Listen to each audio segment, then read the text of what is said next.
He's serving life in prison for a murder he claims he never committed. But tonight, in the case of the ninja killer, one juror says he sent Frederick Freeman to prison for life based on speculation, not facts, not evidence. This is a case haunted by disturbing questions, among them a defense attorney struggling with his own drug problems in the middle of one of the most difficult trials of his career.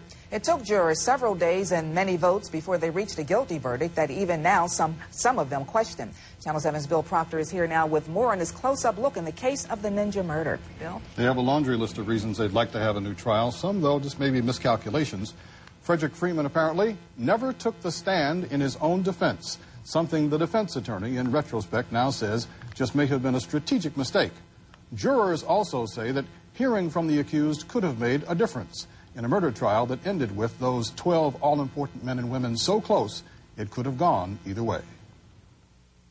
At least 6 right away felt he was innocent, and 6 thought he was guilty. And the domineering people on that jury were able to convince the others. Ultimately, they came back guilty. And I was, in all honesty, surprised.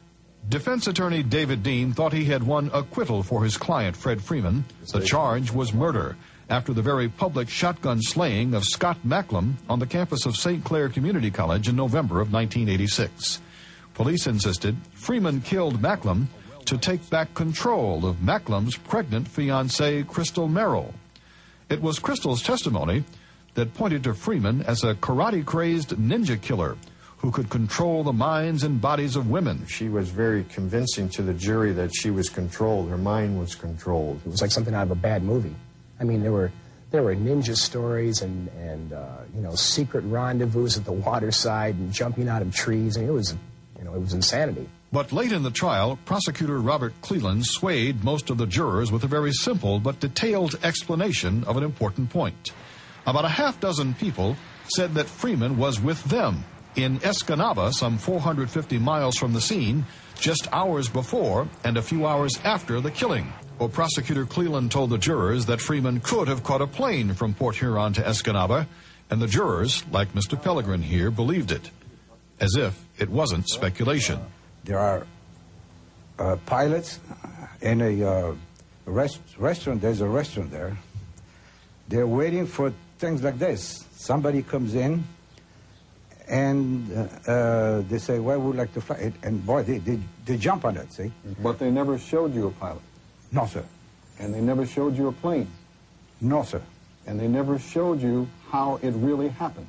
No, sir. It was circumstantial. It was all circumstantial. We have no evidence.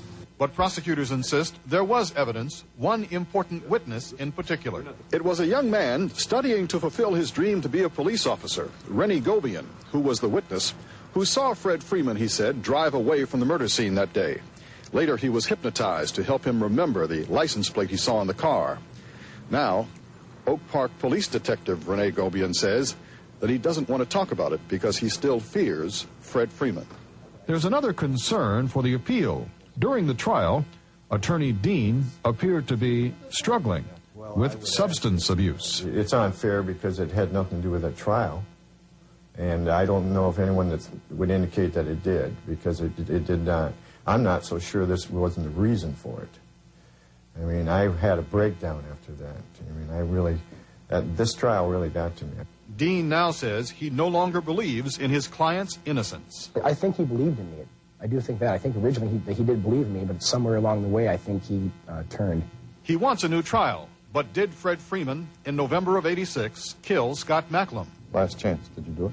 No, sir. I didn't. And I will go to my grave saying that, and I will take whatever tests are necessary to prove it. And hopefully because of this, somebody will come forward that has information. And that's what I'm really hoping.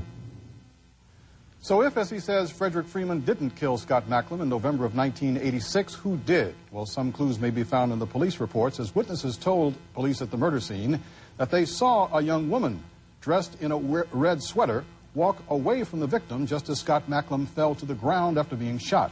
At least 3 vehicles left the parking lot within seconds of that shooting, but police focused on just one man from the very beginning. Because police investigators never gave Fred Freeman the lie detector, the polygraph test that he requested way back then, we are now offering to give it to him now as soon as we can make arrangements with the department.